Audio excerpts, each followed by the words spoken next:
Musuh saya besar jadi saya kalah. Saya bukan salah tapi saya kalah. Jangan ngomong dulu kalau ini human to human. Saya akan buktikan. Dan saya membuktikan virus saya tidak menular. Hasilnya menang kita. Iya. Tapi ibunya Di penjara.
Saya Deddy Corbuzier, dan di video ini saya ingin memberikan sedikit informasi perihal tentang podcast yang terjadi antara saya dengan Ibu Siti Fadilah.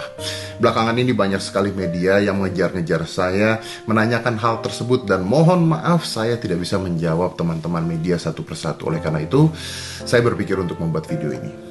Sebelumnya, saya ingin memberitahukan untuk semua orang bahwa saya tidak terikat pada sebuah politik tertentu, partai politik tertentu, atau golongan tertentu dan sebagainya. Tidak ada sama sekali. Saya bersifat independen.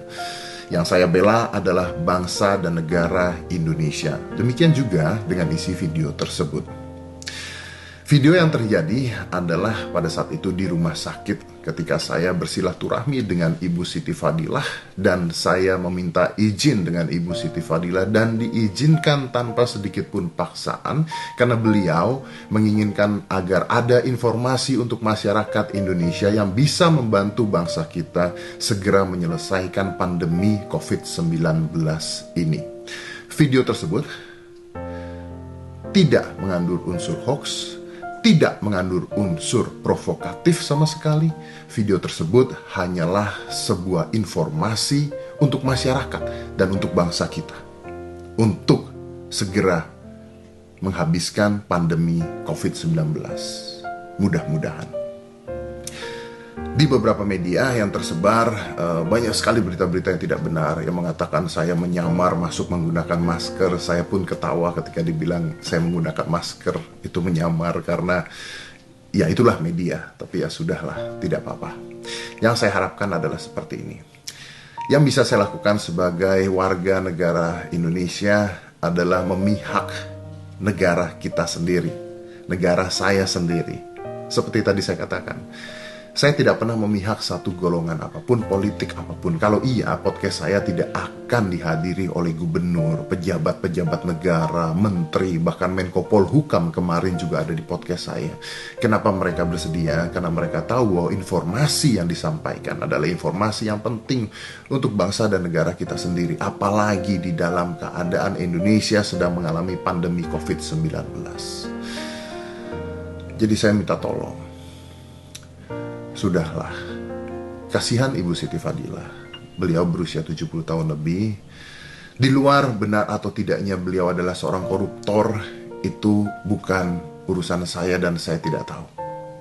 Tapi yang saya tahu, berita tentang beliau menyelamatkan Indonesia, menghentikan pandemi, bahkan di dunia ketika SARS terjadi, adalah berita-berita dan fakta-fakta yang sudah tersebar di mana-mana. Informasi yang beliau miliki di dalam otaknya adalah informasi yang berguna untuk pemerintah kita, berguna untuk bangsa kita, berguna untuk masyarakat kita yang harus disampaikan. Silaturahmi yang terjadi sangat amat indah, sangat amat baik. Izin dari beliau juga untuk memberitahukan masyarakat sangat amat baik. Yuk kita sama-sama membangun bangsa kita. Jangan mencari-cari sebuah masalah baru. Indonesia saat ini sedang dalam krisis yang luar biasa. Informasi-informasi seperti ini adalah informasi yang bisa membangun bangsa kita untuk mandiri. Seperti kata Ibu Siti, negara kita mampu untuk mandiri. Dan saya harap dengan video tersebut kita bisa membantu bangsa kita untuk mandiri. Terima kasih.